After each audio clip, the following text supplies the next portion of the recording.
Hey, happy Sunday, my friends. Cocodona 250 training continues. So a little recap on yesterday. Sunny day today, but it's a nice breeze. So it's a little bit cooler than it looks. It's gonna be crazy hot today, like yesterday. So yesterday, I did about 5 miles in the morning. And then my son and I went to the Texas Longhorns and hike a little bit.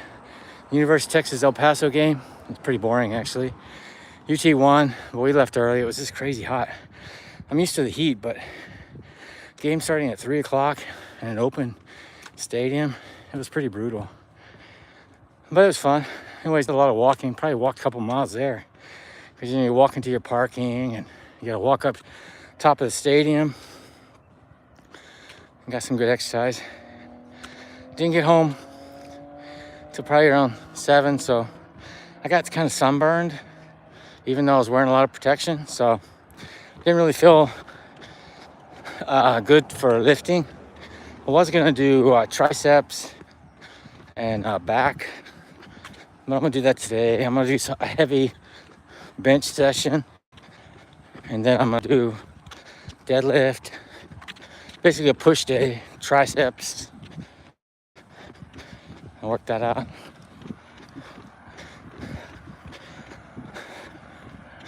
Also, my fasting continues, but yesterday was much shorter. I ended it around 17 hours.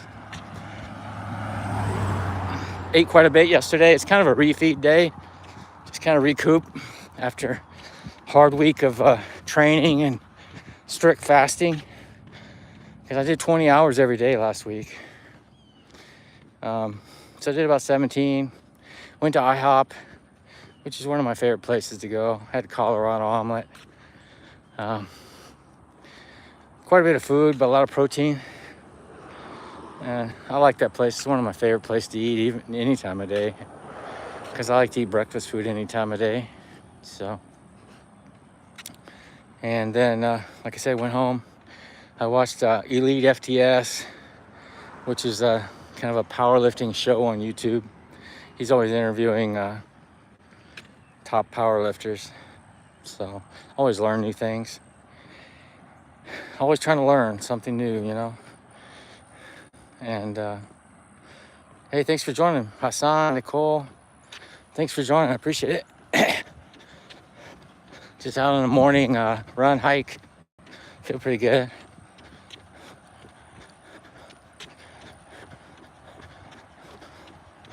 Yesterday was kind of a rest day. Like I said, I did 5 miles in the morning, but then just went to a college football game in the afternoon.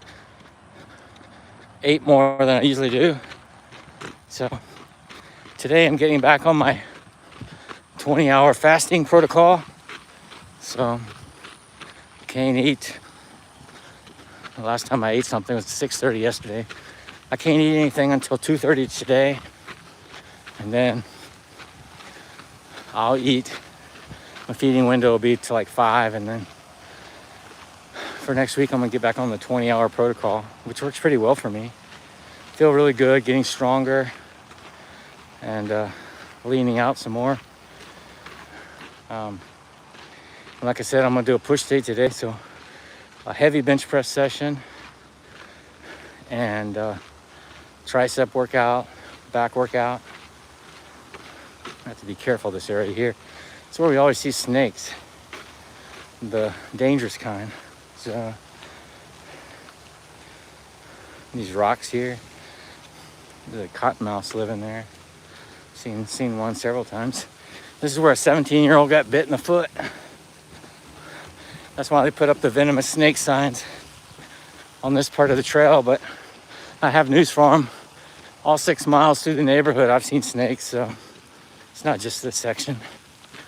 I think what happened was when we had the bad flooding in Texas, I mean, the San Gabriel River, it forks. There's one on both sides of me, about a mile or two that way, and a mile, no, probably half a mile to my right now.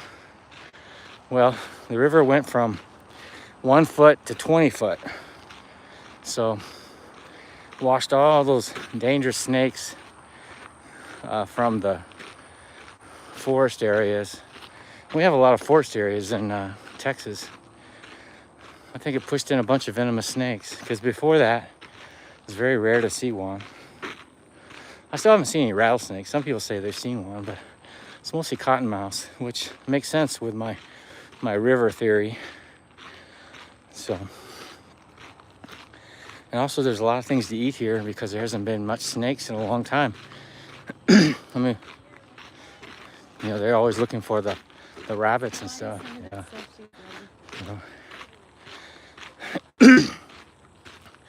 You know, if there's mice and rabbits and stuff, they're gonna get a lot of snakes.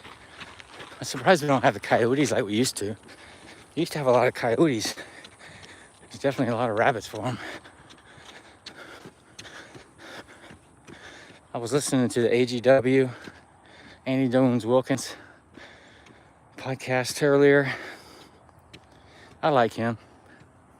Sometimes he says stuff that he's a little bit misinformed, I guess. He shouldn't be. He's been in the sport for 35 years. I was thinking about it today. He was talking about that. I've been running ultras for 10 years almost. I started in 2016.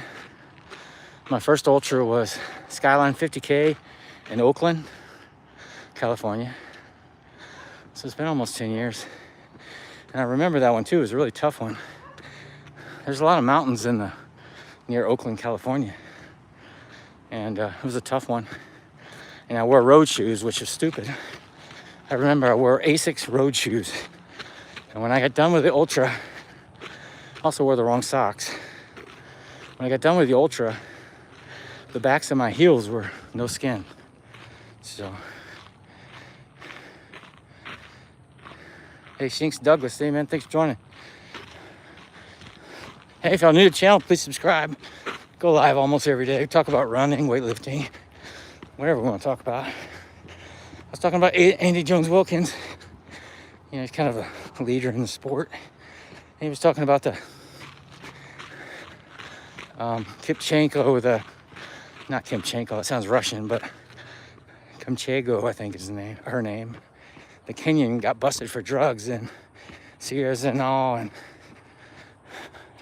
I think she raced CCC too. Got both of her wins taken away. She was using a banned drug. And he's acting like he's all surprised. I got news for him. Most of the people in the gym, probably 80% of people who go to gyms are on drugs. It's sad. People are just so caught up in wanting to be at the same level with other people. I mean, people are taking HRT and test. You know, they're 40, 50 years old and they've got 800 level now. I mean, to put it in comparison, my level is like 350. It's on the bottom end. I'm still able to weight lift and run and stuff. I mean, I've thought about it before too, but found other solutions, like getting your weight down is one. I had an internal doctor tell me that if you have fat on your body, it turns your testosterone into estrogen. So, and also heavy weightlifting can also boost your HGH levels and testosterone. But my point was, what I'm getting at is, in the ultras, people are taking pain medicine. Probably 75% are taking Advil or something like that. And you get pros in the interviews talking about using extreme caffeine levels. You know, even David Roach, who's I'm a big fan, uses very high levels of caffeine. I mean, I use a lot of caffeine in ultras, but I think it's more at the reasonable level. But some of these people are taking really high levels. I mean, caffeine's a drug too. So, I don't know. My opinion is they should just stop worrying about testing people, because when you dig deep, almost everyone in every sport, in every gym, is taking some kind of drug. Caffeine, pain medicine. I mean, I even take an Advil often during the week if I get pain. It's normal.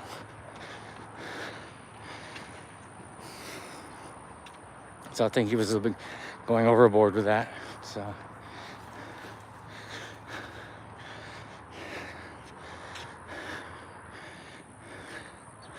he was talking about that. And what else was he talking about? Anniversary and stuff like that. Running. So what I kind of look at is like in weightlifting, bodybuilding, powerlifting.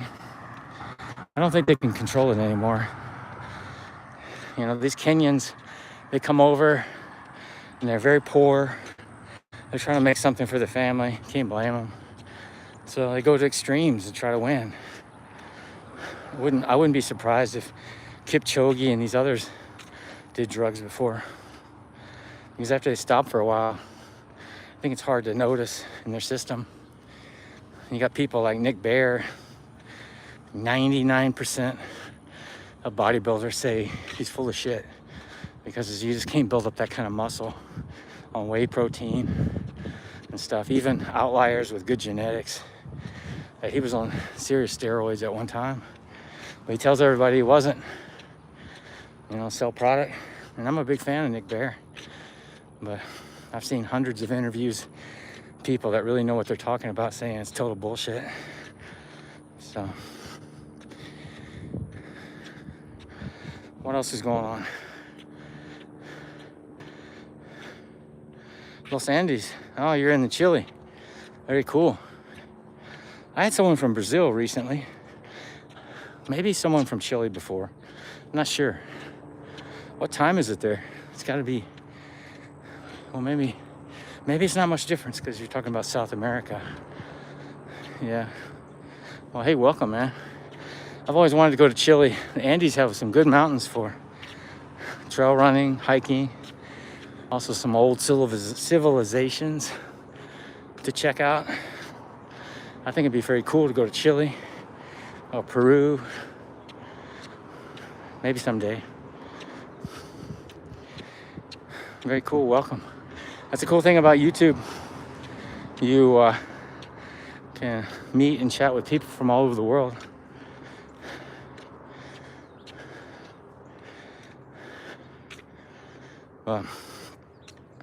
Anyways, I wish everyone a great Sunday and enjoy your training, whatever you plan to do. And if you're new to the channel, please subscribe. I'll talk to y'all later. Bye-bye.